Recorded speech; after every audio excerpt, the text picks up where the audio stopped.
பழைய இரும்பு கடையிலேருந்து இந்த ஸ்டெபிலைசர் எடுத்திருந்தேன். இது என்ன கண்டிஷனில் இருக்குன்னு செக் பண்ணி பார்க்கலாம்.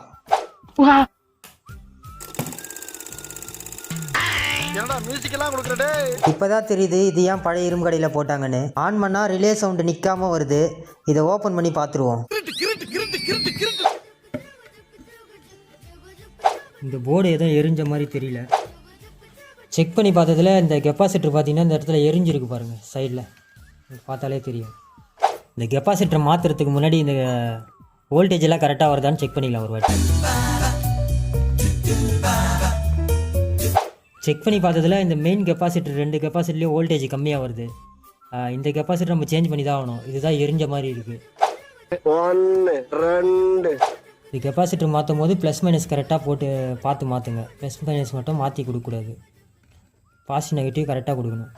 இப்போ இந்த 2 கெப்பாசிட்டர் மட்டும் மாற்றிருக்கேன். இதில் இது எரிஞ்சு போன மாதிரி இருக்குது பாருங்கள். இது ஒன்று மாற்றிட்டேன். இந்த மெயின் கெப்பாசிட்டர் ஒன்று மாற்றிட்டேன். ஸோ இந்த இடத்துல மாற்றிருக்கேன். இது 2 மட்டும் மாற்றிருக்கேன். இப்போ ஆன் பண்ணி செக் பண்ணி பார்க்கலாம். இதே ப்ராப்ளம் ரிப்பீட் ஆச்சுன்னா எல்லா கெப்பாசிட்டரும் மாற்றி செக் பண்ணி பார்க்கலாம். ஓகே, இப்போ அந்த ரிலே சவுண்டு வரல பாருங்கள். இதில் ரிலே சவுண்டு வந்துருந்ததில்ல, இப்போ அது வரல. இப்போ அவுட்புட் லைட் எரியுதான்னு பார்க்கலாம். இன்புட் வந்துடுச்சு, அவுட்புட் லைட் ஒன்றும் வரல. நம்ம வெயிட் பண்ணி செக் பண்ணி பார்க்கலாம். நான் ரொம்ப நேரம் வெயிட் பண்ணி பார்த்துட்டேன். இதில் அவுட்புட் வரல. இங்கே பாருங்கள், இன்புட் லைட் தான் எரியுது, அவுட்புட் லைட் எரியல. இந்த இடத்துல நம்ம என்ன பண்ணலாம், எல்லா ஃபில்டரையும் மாற்றிட்டு செக் பண்ணி பார்க்கலாம். இந்த போர்டில் இந்த 9 ஃபில்டரையும் நான் சேஞ்ச் பண்ணிட்டேன். இங்கே இருக்குது பாருங்கள், எல்லா ஃபில்டரையும் சேஞ்ச் பண்ணிட்டேன்.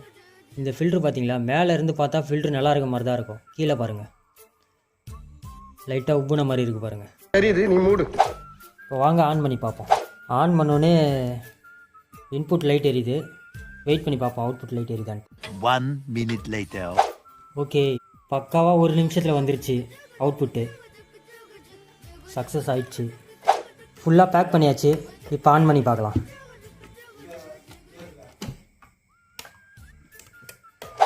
அவுட்புட் பக்காவாக வந்துருச்சு.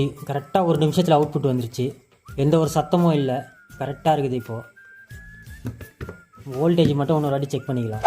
கரெக்டாக 220 வோல்ட் வருது. 219 220 வோல்ட் கரெக்டாக வருது. இது சின்ன ப்ராப்ளம் தான். இது இந்த ரிலே சவுண்டு அதிகமாக வருதுன்றதுக்காக இதை தூக்கி போட்டாங்க. பார்த்தீங்கன்னா இந்த கெப்பாசிட்டர் மட்டும்தான் ப்ராப்ளம். இது மொத்தமே எனக்கு 45 ருபீஸ் தான் வந்தது. மேலும் இந்த மாதிரி ஷார்ட்ஸ் பார்க்க நம்ம சேனலை சப்ஸ்கிரைப் பண்ணிக்கோங்க.